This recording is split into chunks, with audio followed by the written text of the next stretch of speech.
Hey guys, Enter the Stars. We've been having some technical issues on the channel, so I appreciate the fact that you guys are bearing with us. Something's going on with YouTube. I don't know if they're doing updates or what, but I've had a couple of our live shows basically start buffering for no reason. But it's weird because also at the same time, my internet is going out here at the house. So what is going on? I don't know. It seems like some kind of electronic attack. I don't know. But the good news is it looks like they fixed the premiere function on the channel. That was down for a while as well, or it wouldn't let me premiere.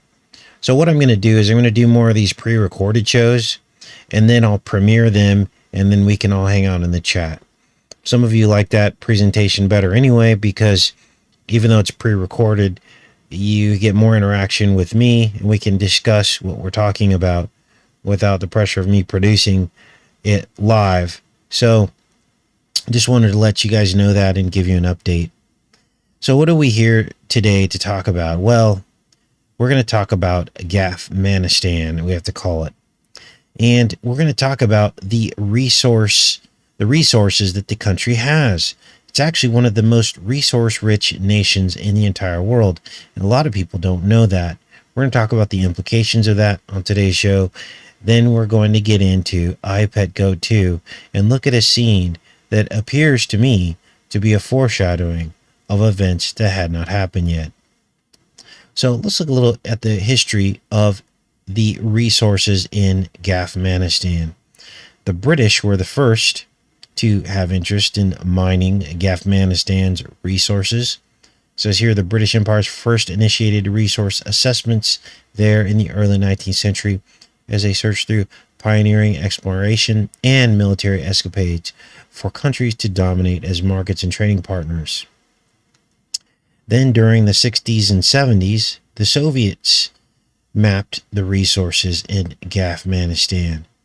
And then in the 80s is when they found these massive stores of copper and other resources. Then in 2007, the U.S. government sent geologists to explore the mining potential in GafManistan. They used old Soviet maps of mining locations, and they created more precise maps of the mineral locations. Then, former president, the T-Man, had agreed to remain in GafManistan to help mine for minerals because he believed it would be a win-win for both countries. So what exactly is in GafManistan? Well, we haven't even got into the poppies yet, because I believe that they are very valuable as well. But there's lots of copper, there's iron, there's sulfur, bauxite, lithium, and other rare earth elements. So then in 2010, it was estimated there was about $1 trillion in untapped mineral deposits identified in GafManistan. And they said that it was enough to fundamentally alter the GafMan economy. But according to other reports, the total mineral riches there may be worth over $3 trillion US. Now, it says here in this article, this Wikipedia article, that the previously unknown deposits included huge veins of iron, copper, cobalt, gold, and critical industrial metals like lithium. And it says they are so big and include so many minerals that they're essentially that are essential to modern industry that GafMan could eventually be transformed into one of the most important mining centers in the world. Now we know these people are obsessed with mining because they always talk about, what they're going to do, how they're going to mine the moon and mine asteroids and all that. If they're going to spend millions and billions trying to do that, then of course they're going to be interested in a place like GafManistan. Now, why are we talking about the history of GafManistan's mineral resources? Because this region is one of the richest mining regions in the world. And that doesn't even include the poppy fields, which leads one to believe that there is at least a motive for why we were there for 2 decades and many other world powers have tried to exist in GafManistan, and that we may not be there for the reasons that they're telling us, that we're trying to convert them to democracy and make the world a better place for women and children there. I just don't buy it. And that brings us to the Balitan. Use your imagination or look on your screen. And over the course of 3 decades of world powers coming and going throughout their country, they were slowly able to drive these invaders out, while ironically building up arms by way of the equipment that these predecessors left behind. This is the story of GafManistan. Now, the Balitan originated 27 years ago in 1994. And as everybody knows, they just recently regained power after the US finally pulled out after 2 decades there. So you can imagine my shock when I pulled up this scene in iPetGoat 2. Now, thanks to Tom, the moderator, for asking me to take another look at this. Otherwise, I may have missed it. But basically, you can look here and you can see that these are soldiers standing on what appears to be some kind of iceberg or landmass. And you can see, and count this for yourself if you put this in slow motion, that there are 28.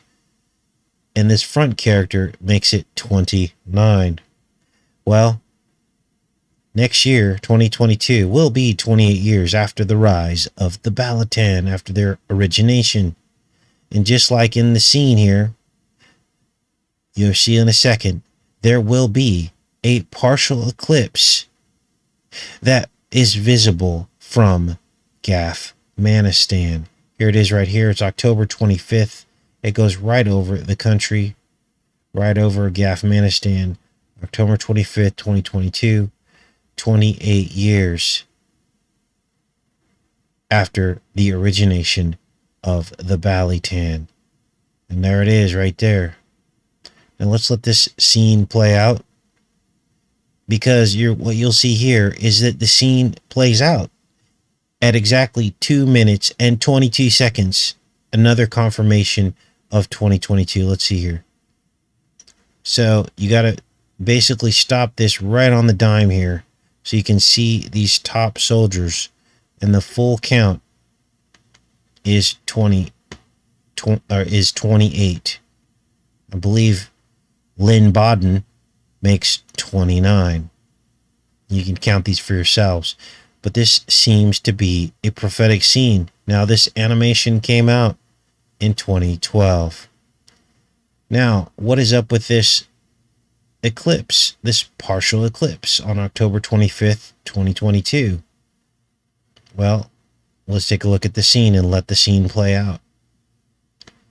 This is a partial eclipse. You can tell because the moon is moving in front of the sun and the moon is smaller.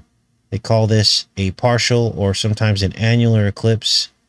It doesn't completely cover the sun, but this is the type of eclipse that will be occurring here, as you can see here in timeanddate.com on October 25th, 2022, solar eclipse partial.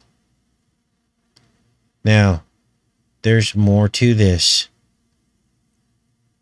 because The Economist did a story about GafManistan not winning but not losing. And guess what the date was?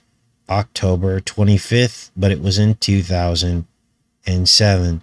So there's something about this date. Now, you guys know I'm not a date setter on this channel, but we will be watching this date. This is a date to watch.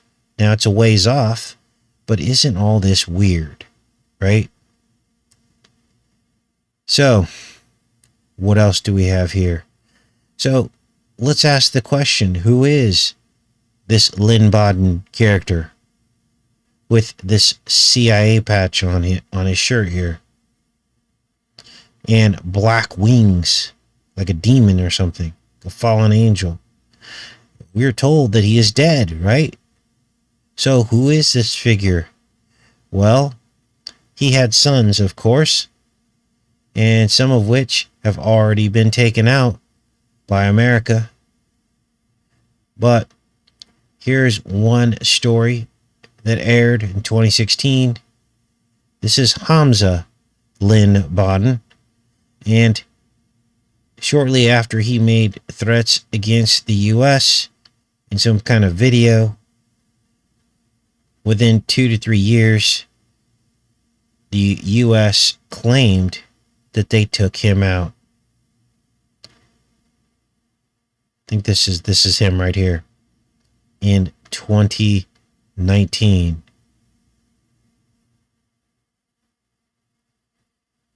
Now, is this guy really gone? Well, I guess we'll have to see, right? But if he was still alive, guess how old he would be in 2022 next year? He would be roughly 33 years old. So, what does all this mean? I guess we'll have to wait and see. Now, here's what concerns me about this scene in iPad Go 2. These warheads. Now, as far as I know, the only countries that have warheads that look like this brownish color with like greenish and a white tip, are countries like Iran. There are some videos and images of their underground arsenals. But let's let this scene play out and see if there's any other clues that we can garner from this images here. Some people noticed over the years he's got what appears to be like a comet on his beard, or a white beard here. Who knows? What if the original Laden shows up, proving the U.S. liars for saying that they took him out? Who knows what's going to happen? I guess we're going to have to wait and see. But I think we can all agree that he was probably a CIA puppet, which is probably why he's got the patch on his shirt there. What are these?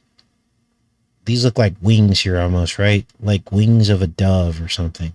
Maybe representing peace. I don't know. And why is the ground moving here? Why is it floating like this? What does all this represent? Is this a ship? Is this ice? Is this Antarctica? These are all questions that I guess will be revealed in the coming days. What are they holding? What are these stick-like things that they're holding? They're not GUNs, they're something else. So that's what I wanted to show you guys. And again, thanks, Tom, for filling us in on taking another look at that. And I guess we'll just have to see. Love each and every one of you guys. Take care and be safe.